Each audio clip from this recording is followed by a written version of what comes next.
Have you ever wondered how the United States doubled its size, all thanks to a charismatic Frenchman with a dream? No, this isn't some far-fetched historical fiction. It's the pulse-pounding tale of Napoleon Bonaparte and the audacious land deal that rocked two continents. Stick around to find out how a gamble, a revolution, and yes, sugar, changed the world forever. Napoleon Bonaparte. When we speak his name, we evoke a panorama of conflicting images: brilliant military strategist, emperor, and of course, a man eventually vanquished at Waterloo. But before that fateful battle in Belgium, before the exile to Elba and the ultimate imprisonment on St. Helena, there existed another monumental chapter in Napoleon's life. That chapter is the Louisiana Purchase, a transaction of almost surreal scope and audacity. This wasn't a casual agreement, it was a decision that would shape the destinies of two nations and reverberate across continents for centuries to come. In the corner representing the United States, we have a young, fledgling republic. This new nation was brimming with potential but fraught with challenges. Its western boundary was undefined, its territorial claims disputed, and its commerce perilously dependent on free access to the Mississippi River, a waterway controlled by foreign powers. The United States was a nation on the edge of enormous expansion, but it was also one step away from geopolitical vulnerability. And then, in the opposite corner, stands France, a nation in the throes of revolutionary fervor, its population exhausted from years of conflict, and its treasury drained. Leading France was Napoleon, a man of almost unfathomable ambition, whose dreams were not limited to Europe but reached across the Atlantic Ocean. He envisioned a French empire in the Americas, beginning with the sugar-rich island of Saint-Domingue and extending into the vast wilderness of Louisiana. The restoration of a colonial empire was within his grasp, a grand plan to challenge the hegemony of Britain and to solidify French influence in the New World. But empires have a cost, not just in treasure but in blood, resources, and political capital. And as Napoleon would come to realize, the colonial dream he cherished would turn into a liability he could no longer afford.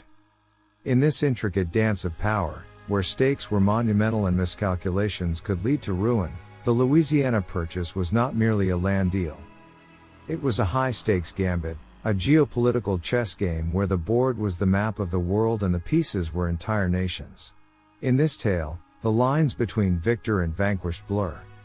The United States, eager for territorial security and national identity, would find its destiny. France, led by a man stretching his nation's ambitions as far as the imagination would allow, would find both brilliance and folly. And this, dear viewers, sets the stage for our riveting journey through one of history's most transformative events, the Louisiana Purchase. To speak of Napoleon is to invoke an era where ambition and empire danced hand in hand. Imagine, if you will, Napoleon Bonaparte, the very personification of French ambition, ardently poring over a grand map. It's not just any map, it's a canvas of his dreams, an expansive vision stretching across the Atlantic. His eyes are alight, not with the conquests of Europe, but with the allure of the Americas. And the crown jewel of this vision? The sugar-rich paradise of Saint-Domingue in the Caribbean, a tiny island churning out wealth beyond imagination.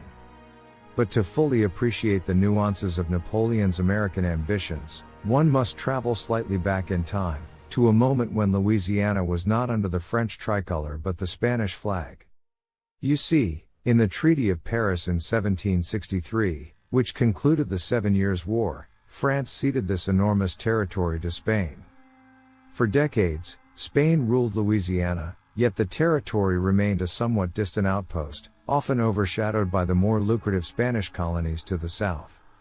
Fast forward to the dawn of the 19th century, behind the closed doors of European diplomacy, another treaty, often forgotten by the annals of popular history, was signed.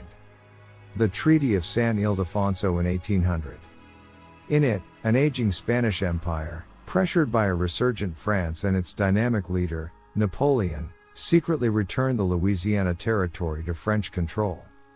For Napoleon, Louisiana was part of a grander scheme, a pivot to the Western Hemisphere, where he hoped to create a vast colonial empire with Saint-Domingue as its epicenter. Yet, as often happens with the best laid plans, reality had a twist in store. The very heartbeat of his Caribbean dreams, Saint-Domingue, was pulsating with the rhythms of revolution. The enslaved people of the island, oppressed and brutalized, rose in a spirited revolt, driven by their thirst for liberty and justice. As the fires of rebellion raged in Saint-Domingue, Napoleon's visions for a prosperous American empire began to unravel. The hefty military and financial resources needed to reclaim Saint-Domingue, combined with the looming threat of British naval superiority in the region, made the vast Louisiana territory seem more like a liability than an asset.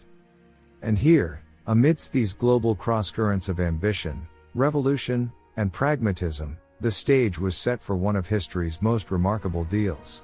A setback for Napoleon, his Caribbean dream thwarted, would soon become a monumental opportunity for a young American republic, hungry for expansion and destiny.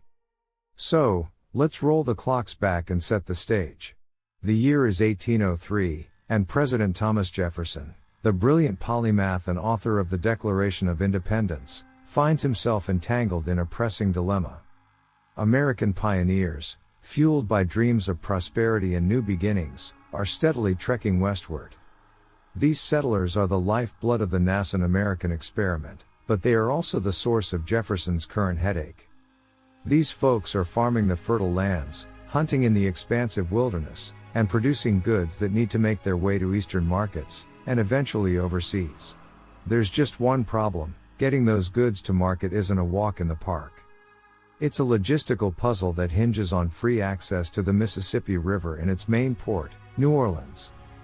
Controlled by foreign powers, the Mississippi River was the superhighway of its day.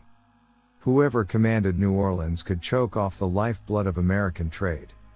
So Jefferson, concerned about the national interest and keenly aware of the economic implications, does what any forward-thinking leader would do.